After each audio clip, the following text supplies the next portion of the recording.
you can be a leader that is just a complete slave driver, abusive to your people. The higher ups, what do they see? They see the numbers. If you're a real failure and ineffectual and all, the tyrant looks pretty attractive. Every problem inside of an organization has a leadership problem. There's a whole philosophy in warfare, which is the strategy of the indirect approach, which means instead of me assaulting you head on, I am going to maneuver around to your flank, right. and attack you from an area where you're not reinforced. And I always joke with people that we learn the opposite of the indirect approach. We learn that the shortest distance between 2 points is a straight line. Mm-hmm. So if I've got a problem with Jordan, what I should do is go, hey, Jordan, I noticed that in the meeting today, you talk like this. I didn't like that. Yeah, right. And that seems like it's the best way to handle things. It's direct, take that direct approach. Yeah. But when I use that direct approach and I attack you, I attack your ego, what's going to happen? Your ego defenses are going to come up. You're not going to want to listen. You're going to be argumentative about the whole thing. Yeah, we're in a power struggle. What'd you call it? Primate dominance hierarchy struggle. Yes. Oh yeah, definitely. Yes. We don't want to get into No, we don't. No. Unless your goal is primate dominance, right? Which is not, well, that's a better goal than abject failure, but it's not the highest goal. No. And a problem like that, if there's a meeting and it goes sideways, the most appropriate approach to that, I would say, is certainly not to ignore it. Although if it only happened once, you could probably file it away for further consideration and not act immediately on it unless it happened again, right? Because you don't want to jump the gun. But my approach in a situation would be something like, I was watching that meeting, and here's a bunch of things that went well as far as I'm concerned. But I thought this one part, to me, seemed to slip sideways. And the discussion got counterproductive. And I'm wondering if you saw that and what you think happened. Mm-hmm. And that's that embedding it in a more positive message, that's also extremely helpful, because lots of times too, you see when people are negotiating and they're on a trajectory of success, they forget to start the discussion with that. It's like, given that we're on a trajectory of success and these are a bunch of things that you've done right and we've done right, here's something we might be able to improve. Well, that's a lot easier on people. And it's certainly not a strategy of avoidance. And then it does have that investigative quality because you don't know, right?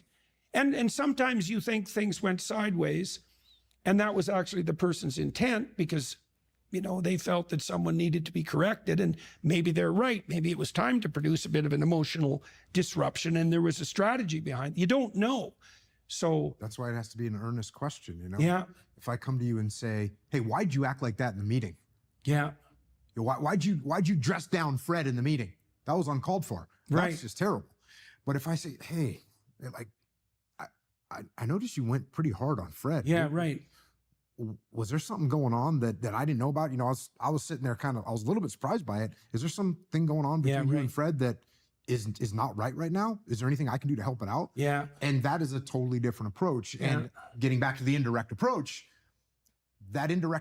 obviously it took me 4 sentences to ask you that question. But you provide some context. And you also don't make the person into an enemy immediately. Of course. Because why would you do that? Yeah. To show you're right. Yeah, that's not good. Yeah, showing you're right has a cost. Yeah, that's for sure. Okay, so back to the leadership training per se. So what size are the groups that what's the process that you use when you're invited in by a corporation, for example? So what we'll start off with is an assessment. We'll go in there, we'll sit down with people, we'll interview people throughout the chain of command, from the junior people to the senior people, and we'll figure out what's happening. Right, right. When I ask, the senior person, hey, what's the mission of the company? And they rattle off an answer, and I ask a junior person, what's the mission of the company? And they go, I don't know. Right. Or you say, hey, how's your interaction with your boss? Right. And the guy goes, I don't even know who my boss is. Yeah. But you ask the boss, and he says, oh, I've got a great relationship with all my people. So we start to That's just exploration, right? So what does this thing do? Exactly. Mm-hmm. And then once we've assessed it, we figure out what areas they need improvement on. And once we figured out what areas they need improvement on, we go in and we start to formulate plans and we give them instruction on how to cover these problems and how to overcome these issues that they're And facing. who's we? Who's your team? So we've got about 15 people that are our actual consultants, our leadership instructors that go in and work with the companies. And we got a bunch of people on the back end that set everything up. But yeah, there's about 15 of us. Some are former military, some are not. Some are just people that were civilians and worked in civilian companies, and they were good leaders and they really liked what we do and they understood the way we teach things and came on board the company. And so, yeah, it's about 15. So you're learning a tremendous amount doing that too, eh? Because you get to do an exhaustive audit of all sorts of different complex machines, essentially. Yes. Right. It doesn't matter if you're working with an oil company, you're out in the field, or a construction company in the field. These are, hard working people, or a finance company or a tech company. The leadership issues that they have, and not only the problems that they have in those companies are leadership problems. They're not a process problem. It's not that the people aren't wearing the safety gear. It's that the leadership isn't doing a good job of explaining why that gear is important and how it's going to help them. And it's not that people are pushing up against the regulations in the financial company. It's that the team doesn't understand why those are important and how it impacts them. And the leadership is not leading. And so we look at every problem inside of an organization as a leadership problem. Right. That's the same basic attitude that behavioral psychologists bring to bear in the clinical world, is that if you have a client, for example, who isn't progressing, then that's it's not like the client has no responsibility, but that's also a failure of leadership. You haven't specified the goal with sufficient clarity, the person isn't properly motivated, or you haven't broken the task down enough so that the steps forward are implementable. Now, there's some people, perhaps, who are aiming down pretty hard, and it's hard to find the part of them that would move forward in good faith. Like, I had very few clients that were court mandated. Yeah, well, most of the companies that we work with are companies that have reached out to us. They want us to come out. Right. And they're usually doing pretty well. Like, they're doing pretty well. They want to do better. Right. It's great. Right. And so when we roll into those companies, their attitude is like, oh, you're here to help us. We have open minds. We're ready to listen. Right. They've had to put their ego in check to reach out to us. Just for a leader, a CEO of a big company, to say, you know what? We need help with leadership. That's a humble move in its own right. Yeah, right. Which, by the way, is why that company is doing well. Yeah. They're doing well because the CEO of the company or the COO of the company says, hey, you know what? The market's shifting. We need to make a move. As opposed to the market's shifting, but we'll keep doing what we've been doing. Why do you think, given that, and I'm certain that that's correct. Like, I've watched really good managers.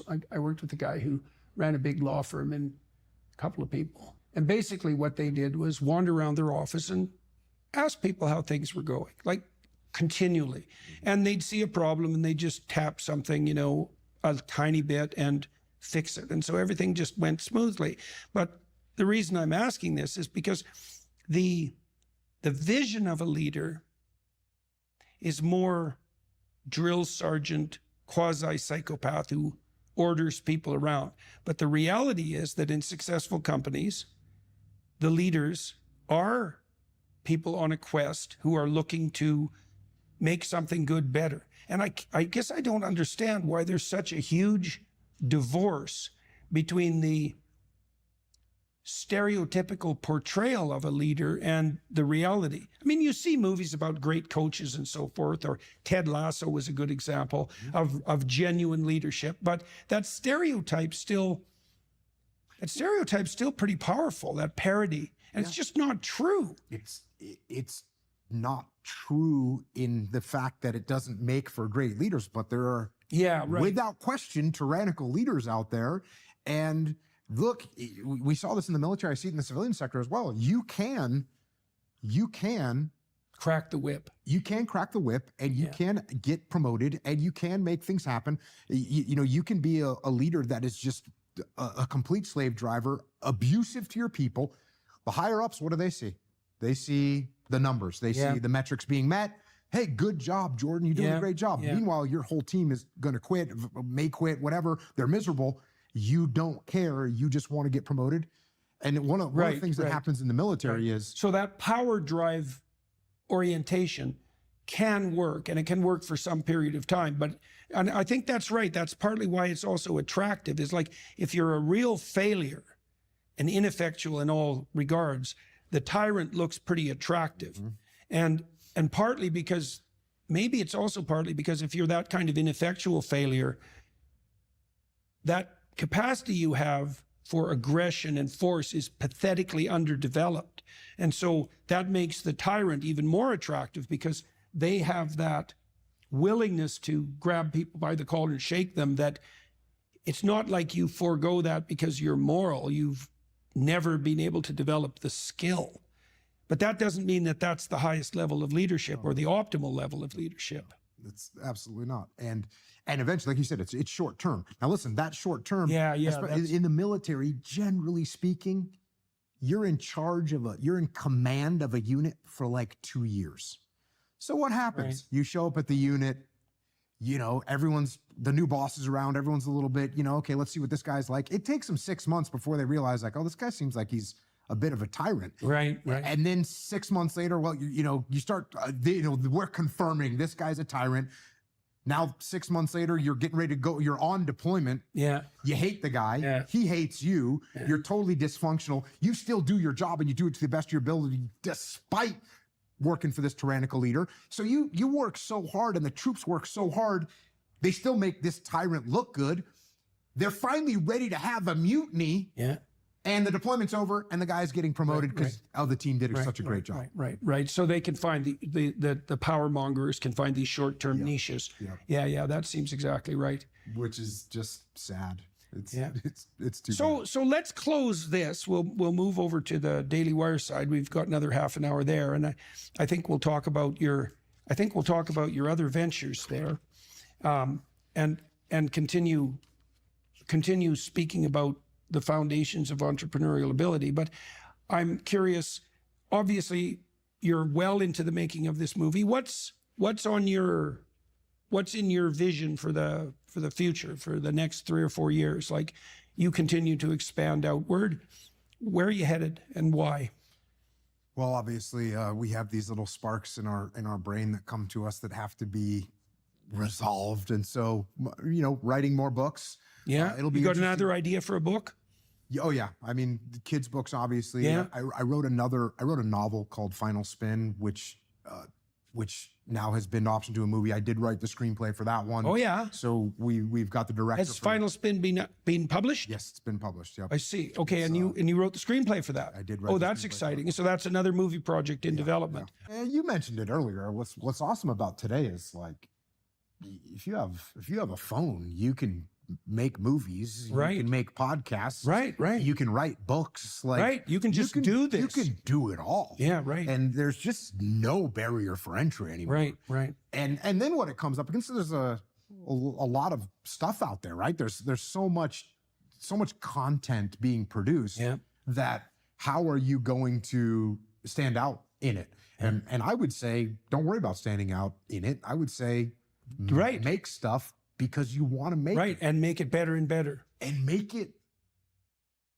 hurt a little bit. Like, when you put it out there, it's gotta be something that it's gotta be a sacrifice. It's like a with part blood. of you. Yeah, you gotta sacrifice a little bit. If you're hiding behind something, no one wants to see what you're hiding behind. Yeah. They want to see what's there. Yeah. And so when you put yourself out there, really be honest and tell the truth. And I think that's a good thing to do. And that's, it's worked for me. The first book I wrote, called Extreme Ownership, the opening chapter is about this terrible situation that took place, a fratricide, a friendly fire incident that I was in charge of. Right. And I think that if I would have hidden that or shied away from that, I don't think the book would have landed the same way. And so tell the truth, take responsibility, and make things. Yes. Right. Yes.